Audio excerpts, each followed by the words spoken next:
All right, welcome back to a new episode of A She Gets Sit Down. Today we're diving into an interesting puppy training case, um, where there is a Reddit problem again.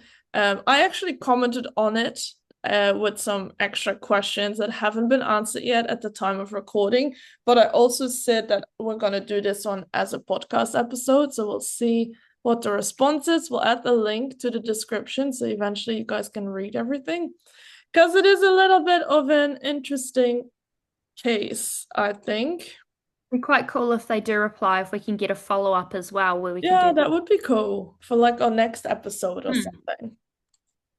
Alrighty, this is the puppy in question. Long rant and tips about puppy reactivity and corrections. We have a 5-month-old puppy, a mixed breed of poodle, cavalier, and cocker spaniel. We got him at 8 weeks, and he started showing signs of dominance very early, like lifting his leg, peeing at 9 weeks, and dominating our 11-year-old pug at 3 months.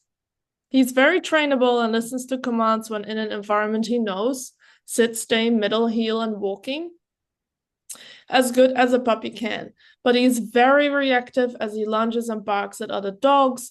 When we walk on leash, cars, tractors, not a problem. We never do on-leash greetings as he always pulls towards dogs and gets aggressive when he feels leash pressure when greeting other dogs. He goes straight at them, scaring the dogs off. Our trainer told us to lose 90% of the treats and do leash corrections when necessary. We mostly do harder corrections when walking past dogs as soon as he starts pulling towards or barking while I try to keep calm. I have a feeling that the leash corrections are slowly working. If we're stationary, standing on the leash, and dogs walk past, the trainer told us to hit him in the ribs to correct him if he gets aggressive. But he needs a pretty hard correction to the ribs to respond. I also have a feeling he responds better since we started giving less treats. We give meals on walks mostly when calming down. We have been to one socialization class where we just let the dogs run free and let them do their own thing. 2 trainers at the ready to correct, but he was not interested in the dogs at all. We'll go to the second one this week and I can update you guys. Also, most of the dogs in my street or location are not trained much, so we also had a bad experience of a bigger off-leash dog charging and barking at us. But I protected. Basically, I want to hear some tips and feedback, especially on hard corrections with dominant, unsure puppies and dogs. Hmm. So I thought that was a really interesting case. Yeah. Um, my first thing is like the puppies, like there's not a whole lot of information on everything. Like we don't know how the dog has been set up in the house with the pug. Like is this just been an annoying pest or is it like the same stuff growling? Mm. To me, at 9 weeks old, a puppy displaying quite severe reactivity is a little bit of a red flag to me. I don't know if it is for you. I mean, it depends. Like, obviously, they said that they had a really bad interaction with the dog as well on the street. Did this happen afterwards I or? didn't see it as really bad. To me, it says we had a bad experience of a bigger off-leash dog charging and barking at us, not Yeah. very play-like. So, I mean, Right. to me, that's not that shocking. That Mm. happens about 5 times a week. Yeah. Um, I do think. I mean, I would not recommend doing that kind of level of corrections, especially with a puppy. I mean, with any dog, but especially a puppy that's very Mm, young as well. Like I don't think that hitting the dog is fair at all. Like I think there are other ways to deal with the problem. Probably my first recommendation would be getting another trainer in to give you a second opinion, first off, because a, a trainer that's automatically telling you to hit your puppy because they're reacting on leash is a bit of a well, that's a massive red flag to me. And probably actually more so you're getting improvements because massive suppression, but not actually teaching the puppy any alternative behaviors as mm. well. It sounds like there's like not really much rewards as well. Like there's no like for the right behaviors. What do you think about this? Yeah, I wonder if the dog is actually reactive. It's Mm, so for New Zealand terms, this is a cavoodle, and in America they call this a cockapoo. yeah. And they are just generally overexcited dogs. Yeah.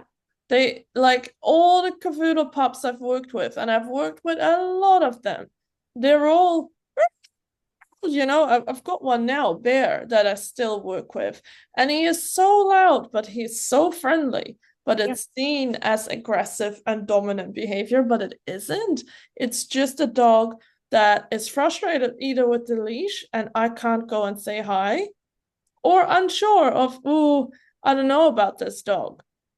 The fact that they took it to socialization and he had zero interest in other dogs makes me then wonder if the corrections on leash, like the repeated corrections on leash, are teaching the dog whenever you see a dog, shit's about to happen. Yeah. But now when he finally is free to move away from the dog, he's like, I don't want to do this because experiences in the past have told me that this isn't gonna end well. Does that kind of make sense? No, that's what I No. was thinking too, because I was like, it's a very completely opposite interaction, like response. Mm, Leash. Like, because obviously there are dogs that are reactive when they're on leash, but they're not when they're off leash, yeah. right? But to me, I agree. I think it sounds like from 9 weeks, it's a very young age that they've had quite a bit of implementation of corrections around any dogs. And like you said, especially Cocker Spaniels, I find them very high strung. Like they're like barky, they're chatty, everything. So are they misinterpreting it? And then the trainer's like, no, you need to punish this. Yeah, and look, even harsh leash corrections, I don't know, hey, it's just gonna teach more leash frustration. I reckon the pup's unsure and is doing behaviors he shouldn't be doing. And Done. instead of correcting it in a way that the dog understands, we're going to physical abusive methods. Like this is the type of trainer that, advertises as I'm a balance trainer. But they're not. That us balance trainers are like, nah, this is not okay. Like you're charging people money and you're telling them to basically hit a 5-month-old puppy in the fucking side. Like, I rarely correct puppies under 5 months old, besides maybe a spray bottle correction if they're like super bitey or something like that, and it doesn't stop. Ugh, I don't know. Like, questions I asked the owner. Hold on. I mean, going forward, I think the big things will be reteaching leash training and Hmm, building some very positive experiences around dogs. And also understanding you've got a vocal dog. Like, it's exactly. going to bark, it's going to bark, and it's probably going to be a bit tutti frutti, in my Hmm. opinion. That is just Yes. tutti frutti. That is the kind of dog you've got. You've got a poodle, which can be tutti frutti, and then cocker spaniel, which is tutti frutti. And the Cavalier is also a bit unhinged. A little bit unhinged. Yeah, Yeah. exactly. It's probably the least of the unhinged, but it's still. True. And then in the house with the pug, what does that look like? Yeah. Right? Like, you know how many people I get that's like, oh, my pup is dominating the older dog. They're just being puppies And they're being that rude. haven't probably not been restricted. Mm. Like, does the pup want to play nonstop, or is he able to chill around the pug? Because if he's never able to chill, and for him, the pug is like a constant source of entertainment, and you're never stepping in and putting one of them in the crate or behind a baby gate or on a leash, Yeah. right? Then obviously the puppy will go out and looks at other dogs and thinks, oh, you're another one I can play Free with. for all, free for all. And also, is it things like, like puppies, like, I don't know, when like I don't know, say the pug's eating, like puppies are just they have no social etiquette. They're like, oh, I want that. And Exactly. could it be that the pug's uncomfortable and is not confrontational and like in situations and moves away and the puppy's like, oh, that looks cool, and they're taking it as the cocker spaniel is the cockapoo cavoodle is actually bullying it, whereas actually the pug is just avoiding conflict constantly because the puppy is just being annoying all the time. Yeah, and stuff like jumping on a dog, on an older dog, or chewing the ears or the cheeks, that's all completely normal puppy behavior. It's frustrating and you should intervene, Yeah. but that's not what I would call dominating behavior. The, Yeah. the lifting one leg while peeing at 9 weeks old, yes, that's young, but again, I would give no value to that at all. And probably if none of this other stuff happened, they probably wouldn't bat an eyelid at the puppy lifting its leg at 9 weeks. It's only because things have happened there going, oh, it must be dominant, right? Mm. Um, and also, a pug is very different from a cavoodle. Like you've had a pug, which, and to me, like yes, pugs can be crazy, but it's a different, completely different type of crazy. And did this pug grow up with an older dog? Like have you actually ever experienced bringing a puppy into the home with an Mm. older dog and actually seeing how the dynamic? Because it's hard. It can be hard work. Like there's a lot of management. Like you Oh, absolutely. time. We had to do it with our dogs, and like my dog wasn't that my part the when my younger dog was younger, she wasn't even that persistent. But again, she still had to have crate rests, Oh, manage. Zelda was horrid. Yeah, yeah. It Mm. just like would get in my older dog's face and stuff. So of course I had to manage. Yeah, Not that. And then, not also your pug is 11. They don't want to be around a puppy. no.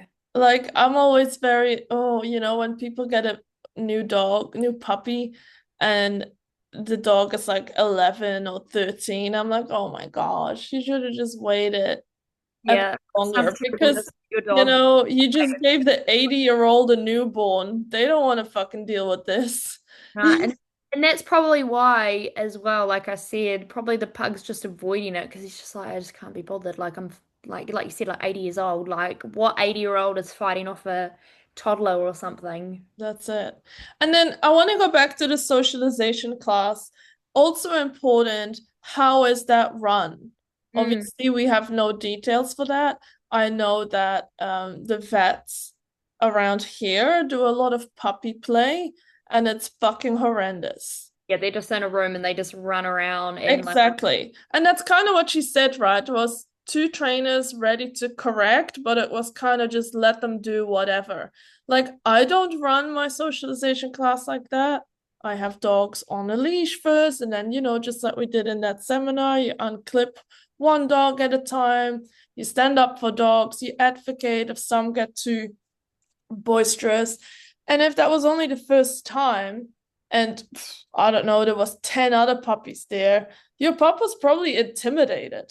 yeah, very overwhelmed, I was gonna say. It's probably Mm. there was probably some more intense individuals, especially depending on sizes, because a lot of the time it's all different mixes. Like there'll be a baby German Shepherd and then there'll be a little baby poodle. Like the And a size Labrador, comparisons are exactly. quite different. Yeah.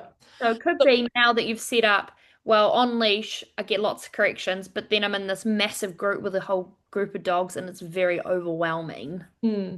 Hmm. So those, yeah, like don't measure those incidents as similar. That's kind of what I'm trying to say. Like the fact that your pup was overwhelmed in an off-leash situation with a bunch of other dogs doesn't translate to being on leash. What I would probably do with this puppy is take the pup for parallel walks with an older, stable dog. A dog that has zero interest in the puppy and is just doing its own thing. Ideally, your trainer's dog, right? Yeah. This is what I've done with plenty of dogs now. And if I don't use my own dogs, I use my pack walk dogs because they have zero interest in a little puppy. And then the puppy realizes, like, oh, we can hang out We'd have to. without the pressure of I have to play with you or I have to defend myself or I don't know what to do or I don't get yanked, you know? And it's just let's just hang out with this dog while we go for a walk and we both go sniff the grass. And That's you what we're doing. And you can give quite a bit of distance at the beginning, like help your puppy. So creating distance, make it easier. And then, okay, well, we got to the end of the walk, and then the puppy decided that it, like, you got to give it a bit of time for the puppy to settle. And you go, okay, Mm. cool. Well, next time, let's try and make it a bit closer to the point that you're just walking side by side. and you're not doing anything. Like Exactly. they're not interested. I think my big tips first off, yeah, get a different trainer as well. Like that would be like Mm. first thing because you will like need some guidance. Other thing is going off your group classes is finding one that is structured, that do a lot of on-leash stuff and all of that. So your puppy learns that it's not a free fall. And then you're also working on the leash skills, which you're having issues with, Mm. controlled environment. But you're also building a bond with them because you're doing training and you're giving rewards and it's a positive experience. I think that that's Agreed. a very good way to start Yeah. changing how the dog reacts. Yeah, and I agree with you on the group class thing because that's a great way for your pup to be around other puppies or dogs, but not, again, they're not put in the situation of I have to interact with these dogs.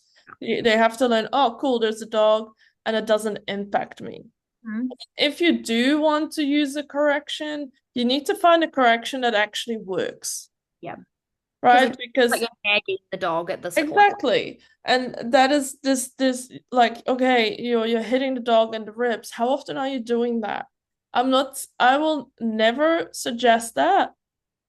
But if you do suggest it and you're a trainer that listens, it should work Yeah. within 1 or 2 times.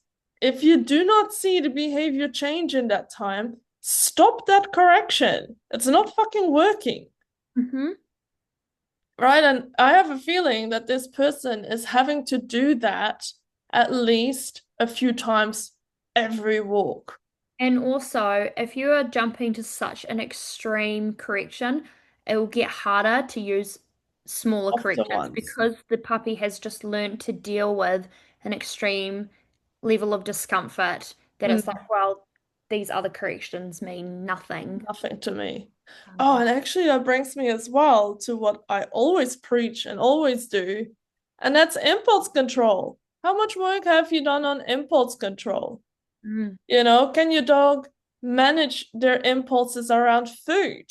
Because yeah, if they can't even cope with food, then, dogs are off the table. Can your dog manage it with toys? How about with people? People sitting on the ground, the yeah, trainer's dog. Like honestly, this is what like, I don't know about you, but I do this all the time. Before I work with a reactive dog, we cover everything on the impulse control front. yeah, same. Yep. Can your dog, not charge out the door? Like all of that kind of stuff. I think so. First off, is putting a lot more, it sounds like a lot more management in the house. So if you haven't already, definitely crate train them, Mm, start tethering them and encouraging the puppy to rest as well. And yes. you're going to be working on their impulse control around food, toys. If you don't know how to do that, again, seek a good trainer that can help you with all that. But also, like there's plenty of you've got content on your pages teaching that kind of stuff. Like you can find the stuff to do it by yourself and Mm, then enrolling in a good group class that allows controlled settings and then start taking your dog out with neutral dogs. I think that those would be a very good place to start. yeah. Yeah. And then I think also be mindful your puppy is a puppy. Baby. It's gonna make mistakes and it's gonna get excited about one dog and not about the other one. The only other thing I'm also thinking is I wonder how the puppy would do on a long line. Mm.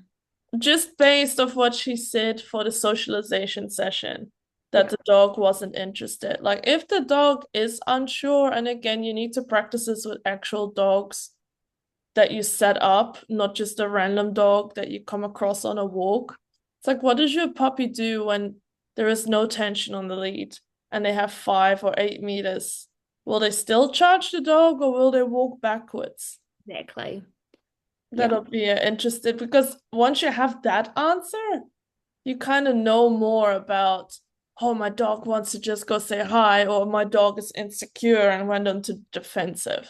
Yeah, and that could be a reason why they are reacting when they're on leash because there's that insecurity, right? And then Mm, obviously because they've gotten corrections, they're like, oh, well, there definitely is a reason why yeah. I should feel this way. I think the thing to remember, like you said with puppies, is, you know, they've got a lot of emotions and they don't know how to deal with it. And it sounds like this puppy needs a lot more guidance positive and calm guide, like fair guidance to Mm, show them how to deal with the world. Like it's like a toddler. They have tantrums. They break down because they've got all these emotions. They don't know what to do with it, all of it until they get older and they learn how to cope in the world. exactly. Yeah. A really interesting case. I hope this person is able to resolve this in a way that's nicer for the puppy and probably for yourself as well. Yeah. Like, can't imagine you'd enjoyed that process of having to hit your dog in the ribs every time. I'm gonna assume it's a poke, like a Caesar Milan poke. Yeah. I'm assume. Um, but yeah, I would not be the path that we would choose. No. But very interesting case. But also good on you for asking for help as well. Absolutely. Always better to ask. Yeah, Yeah. agreed. All right. Well, that was today's episode on what to do with puppies that are a bit much. Sana is going to include some links to some of her training videos for advice on impulse control and puppy training, and we will see you next time. Yes. See you guys. Bye.